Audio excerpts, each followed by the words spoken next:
the point being is, if we're gonna say that life is joy, then we also have to say life is sorrow, because it's both. And that's a helpful thing, I think, to say, especially when you can find the love in the sorrow.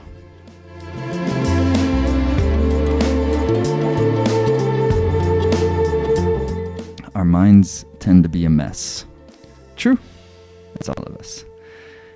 Don't you think? There's so many things to think about. There's so many things to do. There's so many, we know the dramas of life.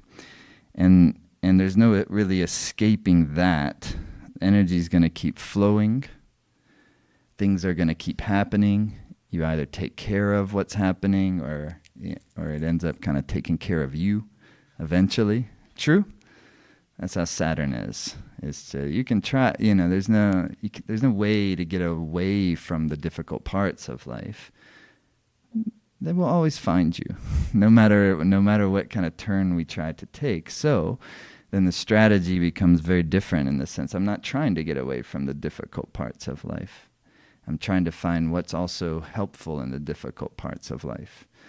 And so therefore I need my mind to cooperate, because my natural tendency of all of our minds is on its general kind of sense is to move towards pleasure and move away from pain. That's very natural. We develop that through evolution and survival. Nobody wants pain, everybody would like pleasure. However, if the mind is allowed to just be on that default kind of setting, so to speak, then it kind of does the opposite of what it's trying to. In its very attempt to find happiness by pursuing pleasure and avoiding pain, it becomes the very thing that prevents real happiness from coming. So it's quite simple in theory, and then it's quite trying in life. And so it's just tiny baby steps all along the way. And though there's nothing that I know that's more helpful than mantras in order to help the mind to cooperate with actually creating real happiness. Because all of us at our basic level already know how to create real happiness. It's natural for us. It's natural for us to be happy. But that means that the real us has to come forth, and that's more complicated. Even though it is natural, there's so much that is obscuring it. And we don't even know what that is, the real us. Is beyond our even really imagination. Because our thoughts are always bouncing between different polarities, goods and bads, rights and wrongs, ups and downs, pleasures and pains. Yet the whole idea of yoga practice and what we're doing here is to, just for a little bit of time, just to say, okay, my mind, this is going to be fun. Actually, not disciplining it in an austere way, but maybe see, this is actually going to be more enjoyable and more pleasurable than just allowing you to do whatever that you want. It's just a little bit of an experiment. And say, what if my mind, I already like being in this intuitive space, and I'm already familiar with it as a human being. Intuition is not something ultimately that you have to explain to anyone, because if it's not clear if it's intuition, it's not intuition. My experience of intuition is it's totally natural to human life, and that everybody has it. It's not reserved for certain people with, some sort of spiritual evolution. I don't even know what that really is.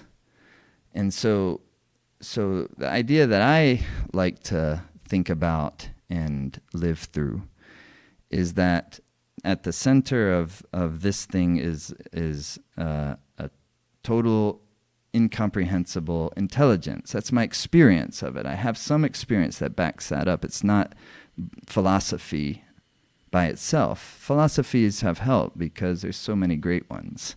But then the great ones contradict each other. So how do you make sense of all of that?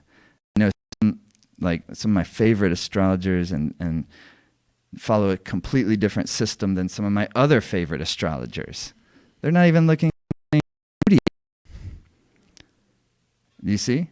somebody was practicing a Western astrology where they locate, for instance, Mars in the sky is like vastly different than how someone in India,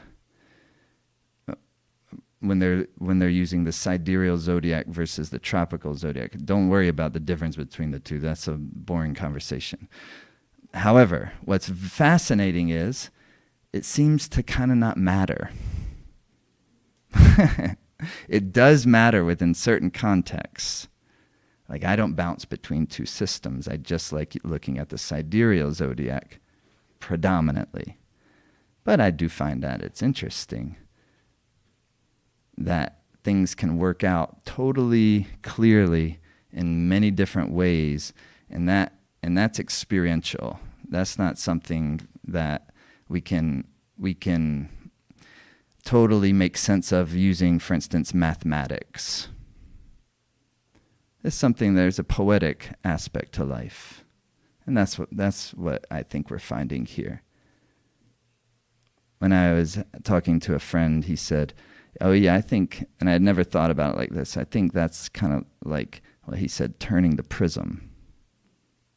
That was O'Teal that said that when he came on my podcast. He said, oh, I think that's kind of like turning the prism. And I love that. That resonates beautifully for me. So, what does it all matter? What it all matters is there's something going on that's intelligent, that's mysterious, and that's cool. That stuff is cool. It's fascinating. It's wonderful. It's wondrous. It inspires poetry and music and dancing and sorrow and grief. All of it is included. It can't just be dancing. What's the other side of dancing? What were we talking about earlier when we said it? When something, I don't know, I've already had one class today, and I can't remember. But the point being is, if we're gonna say that life is joy, then we also have to say life is sorrow, because it's both. And that's a helpful thing, I think, to say, especially when you can find the love in the sorrow. And we find that through our experience, don't we? All of us have equal experience in the sense that we all have our unique human life, and nobody has had our life. We are the only ones who have had our life. And that life is unique. It has its own story. And it's not like any other story, but we tend to think of ourselves more lousy than others. That's what our mind does. That's what it's conditioned to do, until you interfere with those conditions and then try to reroute that thing a little bit. And why? Because then you get to enjoy the magnificence of the life, and it includes the sorrows as much as it does the joys. It doesn't make it easy, but I do think it makes it more blissful, which I do think makes it easier. Because then you can embrace pains and suffering without being dominated by them. And you can embrace pleasures and joys without clinging to them. But that's a process that can only happen by baby steps. I understood that philosophy at some level when the first time I read The Art of Happiness, like as a teenager from Dalai Lama. It's all right there. But to actually then experience it and work with it over time is what helps, I think, to turn it into some wisdom that we have for ourselves. And you can feel wisdom in a person. It comes from, it's a living experience that's helpful to me, and then also maybe it's helpful to others. But that helpful to others doesn't come from preachiness, I don't think. And it comes from just being genuine and recognizing that my ability to be happy is totally intertwined with my concern for your happiness. At some basic level. At also a very real level, I'm concerned about my happiness at the most basic level. That's real. But then eventually I can understand through a whole bunches of trials and errors and a whole bunch of helpful teachers that I can make your happiness my concern in a similar way that I'm concerned for my own happiness.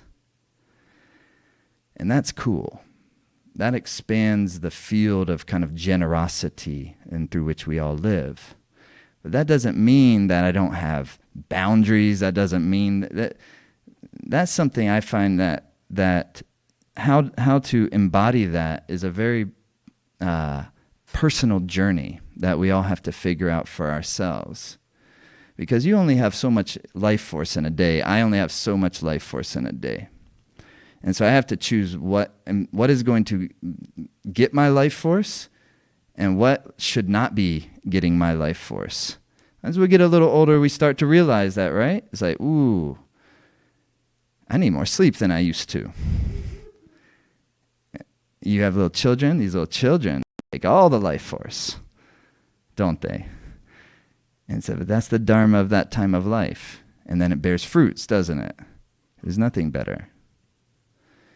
And so when we find the things that, well, if I don't give my life force to that thing, I'm going to have problems.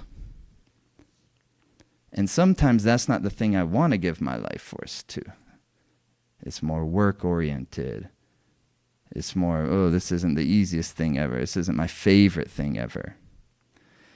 But I always remember that Forrest Whitaker's character in this movie called The Great Debaters. I think it came out when my son was kind of at a similar age. He was at a young age. And Forrest Whitaker is always, he's like a Baptist preacher in the Deep South, in Jim Crow era. And he keeps telling his son, do what you need to do so that you can do what you want to do. But the sequence is really important. And I still kind of use that not only for myself, and also I'll share. My son's almost 18, so there's not much you can say to these guys, these creatures.